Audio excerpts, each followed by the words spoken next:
This is as groovy as it gets.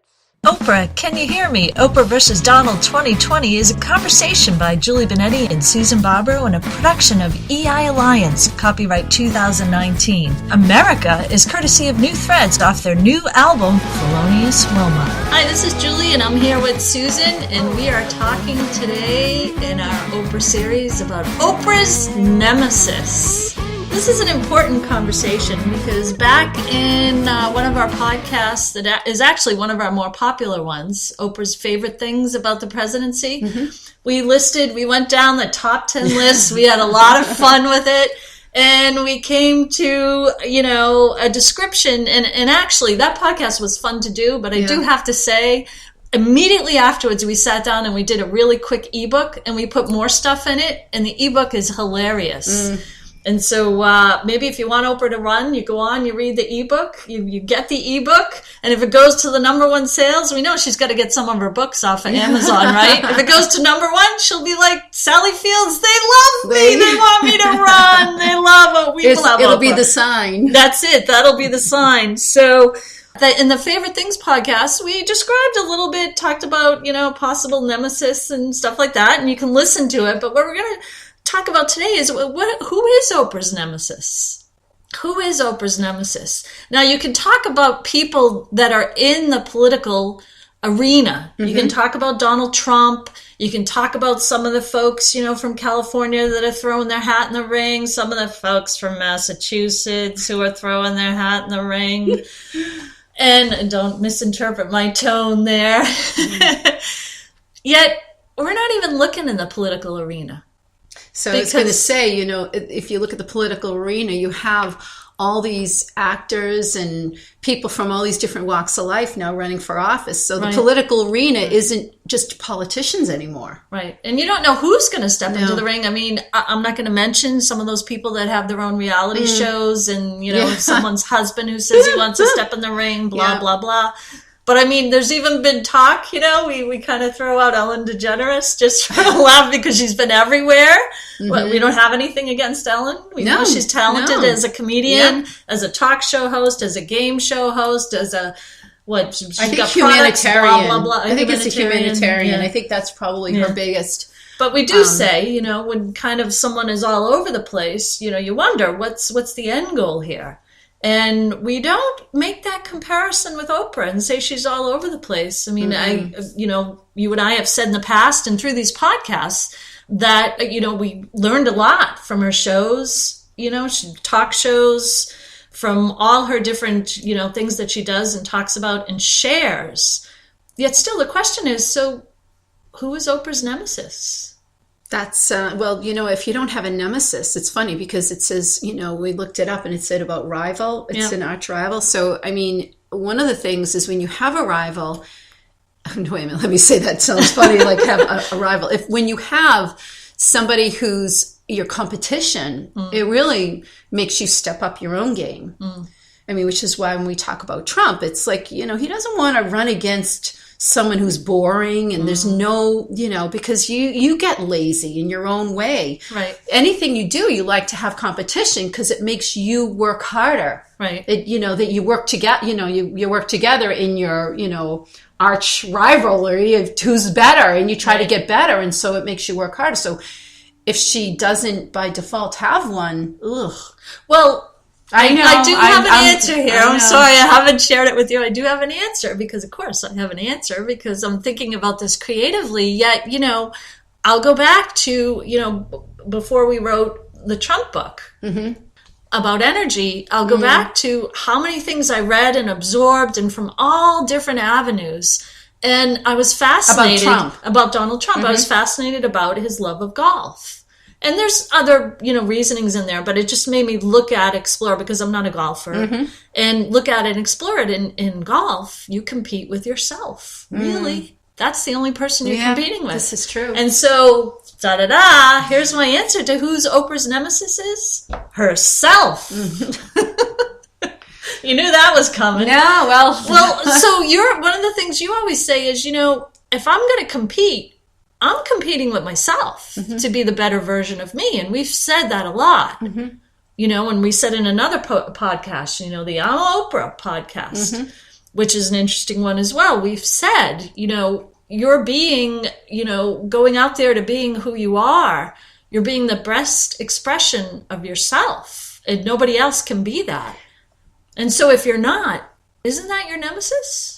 Isn't that because all the greatest, sci-fi, mythological stories, everything, they always bring in the doppelganger. And the doppelganger, I'd love to say that word. The doppelganger is, that rival who is in actuality, a different version or a black-white version, however you want to say it, an opposite, Kabbalianized version of yourself. And yet, what does that mean? So not knowing where you were going with any of this, you always get me off guard. I would think, isn't that really the end, is if someone provokes you to find out more of who you are, we enjoy it. I enjoy when people come and disagree with me. Not because I want to fight. I have no interest in fighting. And actually, it's interesting when someone wants to fight, I lose all interest. I'm like, yeah, good luck with that. But someone who challenges me, because what it's doing is it's challenging me to think, really, is this, like we said, is this really what we want to say? Is this really how I feel?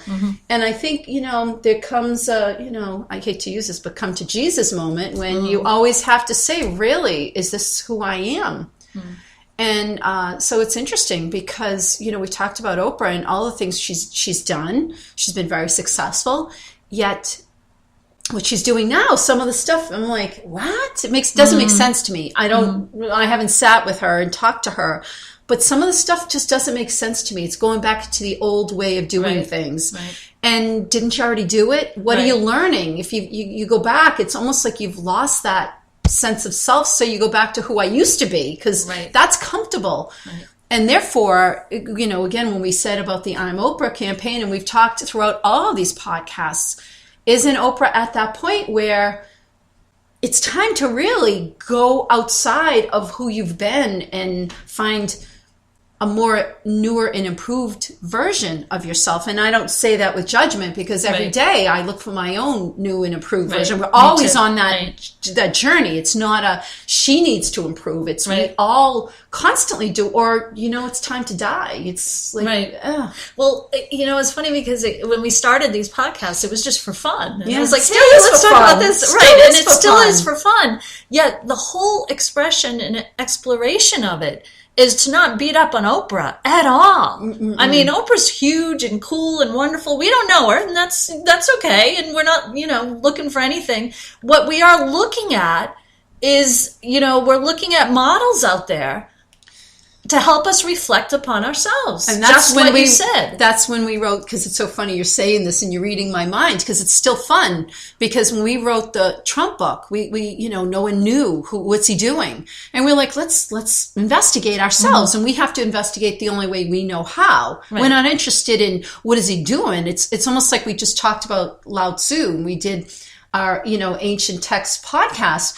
It's what's there is there, but what's not there is even more powerful. And so, of course, we went to Trump, and we didn't talk about what's Russia, it's this, it's that. We went into what's not being said. What is it that we used what we knew, which was science principles. And it was interesting, because then we went to ourselves and said, how do we use this for ourselves? Because that's, of course, why we do it. It's the same with this. It's still fun, because we're not telling Oprah she should do anything. I have no idea what's going on in her life.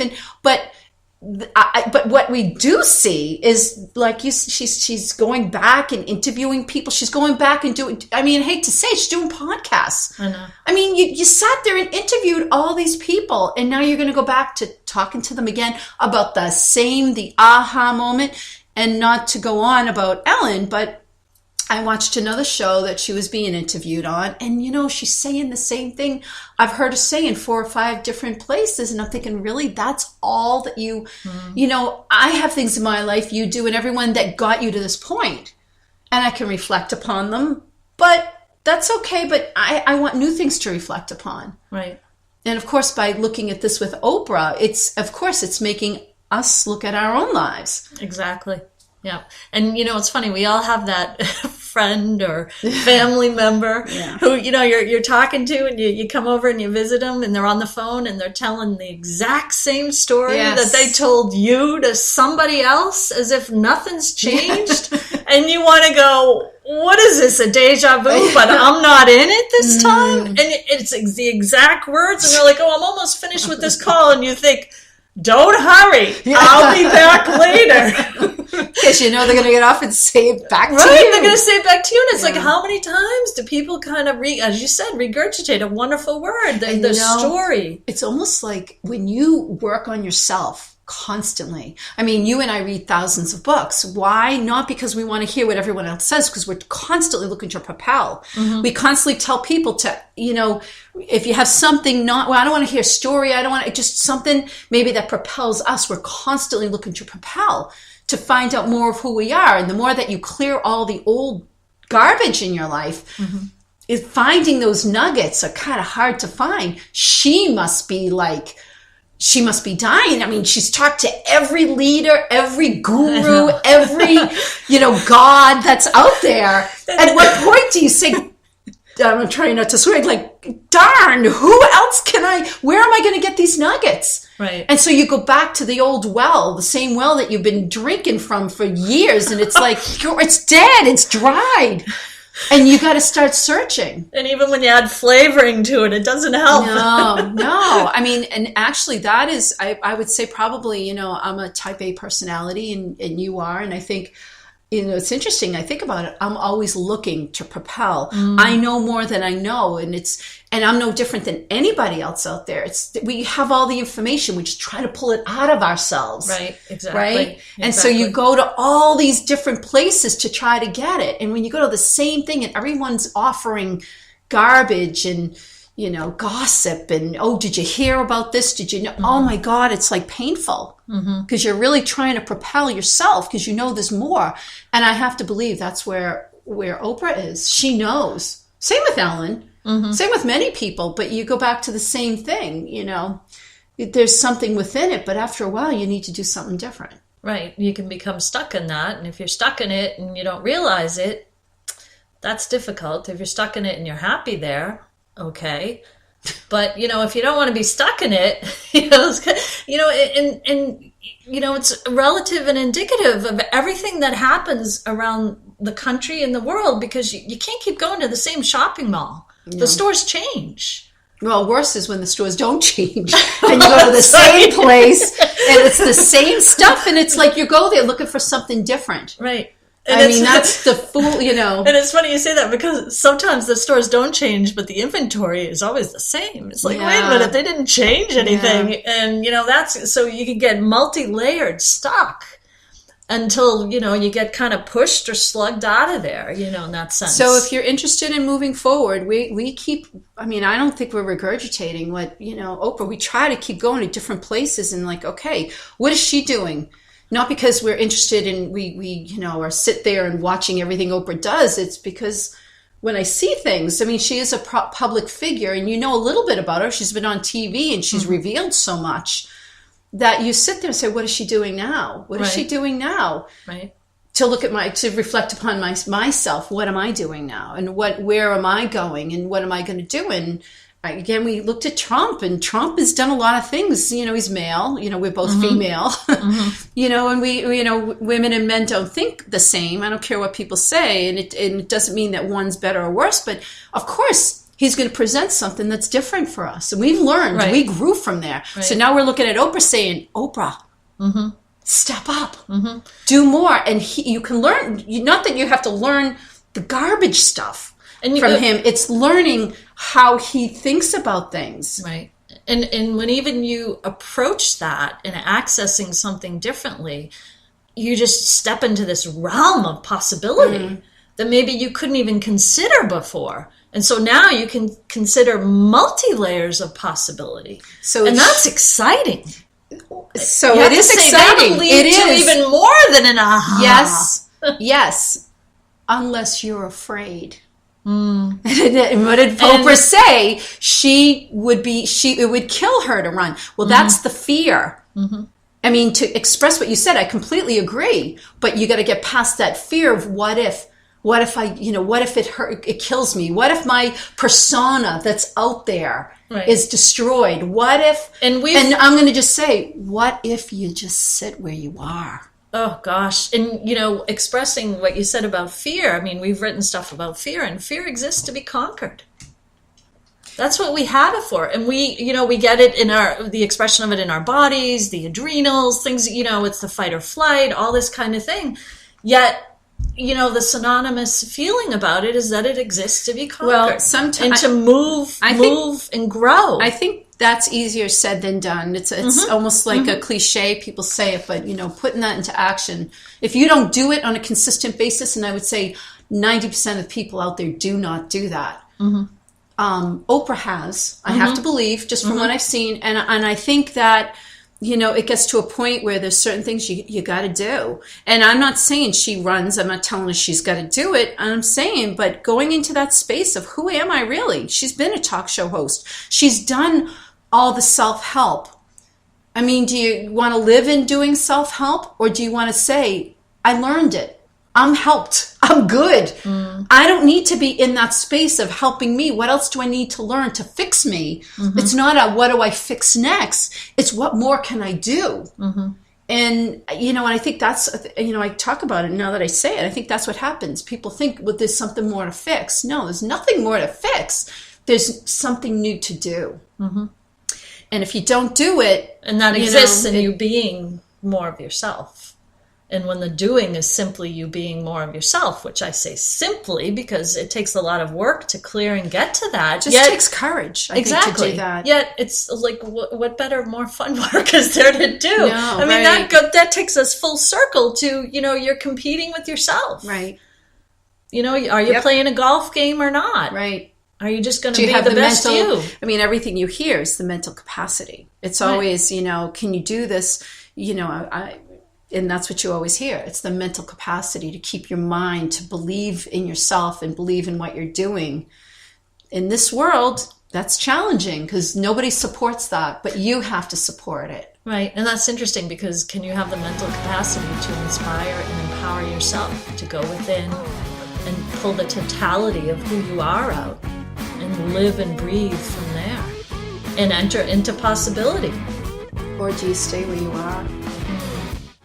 Thank you for listening to this production from EI Alliance. Check out our Amazon authors pages for books and podcasts, along with our Donald Trump and Oprah books for this series. Find great music by New Threads on iTunes, Spotify, and on newthreads.us.